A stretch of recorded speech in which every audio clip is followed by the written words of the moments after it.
उपाध्यक्ष महोदय, वर्तमान वित्त अधिनियम सदन के सामने प्रस्तुत है। इस बिल पर मुझे बोलने के लिए आपने समय दिया, इसके लिए मैं आपका आभारी हूँ। इस बिल का एक विशेष महत्व इसलिए भी है कि यह संकट काल में पेश हुआ है।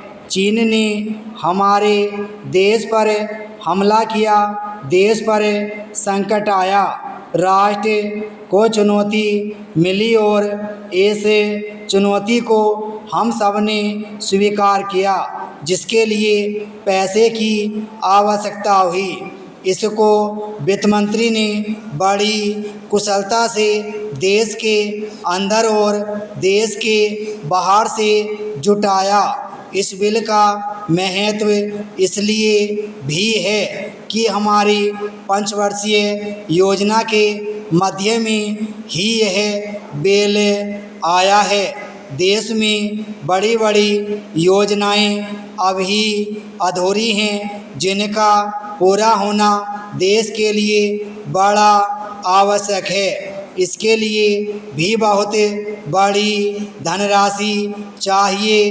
देश पर संकट आया और देश जागा। कोने कोने से लोगों ने पैसा और सोना दिया और अपने लड़के ताकि फौज में दिए। इस देश में किसानों और गरीबों का जो वर्ग है, उसने भी दिल खोलकर इसमें सहयोग दिया। उसके बाद जो उन पर अधिक बोझ कर के रूप में पड़ रहा है या अनिवार्य बचत योजना के रूप में पड़ रहा है, उसको भी वे खुशी खुशी सहन करने को तैयार हैं। परंतु वे सरकार से भी कुछ चाहते हैं। वे चाहते हैं कि उनकी जो गहरी कमाई का पैसा है, खून पसीने का जो पैसा है, वह व्यर्थ के कार्यों में न जाए और उसका सदुपयोग हो। इसके अतिरिक्त उनकी कुछ अपनी दिक्कतें और परेशानियां हैं, जिनकी ओर सरकार का ध्यान चाहिए। इस आपातकाल के समय में तो उनको इन आए दिन की कठिनाइयों से राहत मिलनी चाहिए। ऋण लेने में और अन्य कार्यों में जो अड़चनें पड़ती हैं, वे दूर की जाएं। किसान भारत की रीढ़ हैं। अगर इनको सुविधाएं दी जाएंगी तो देश आगे बढ़ेगा।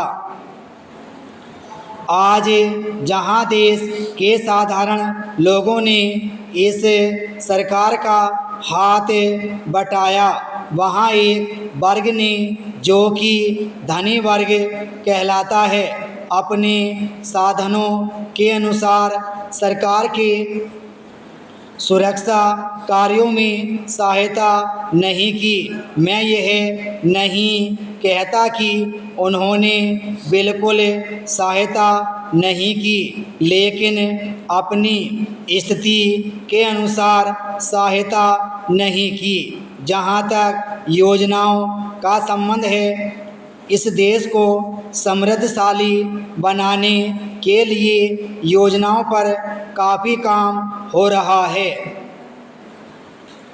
इसमें कोई संदेह नहीं है, लेकिन कई स्थानों पर देखा गया है कि काफ़ी काम हो रहा है, जबकि कुछ को इतनी उपेक्षा की दृष्टि से देखा जाता है कि वहाँ काम न होने के कारण वे इलाके विकास की दृष्टि से पीछे रह जाते हैं। ब्राह्म स्टॉप।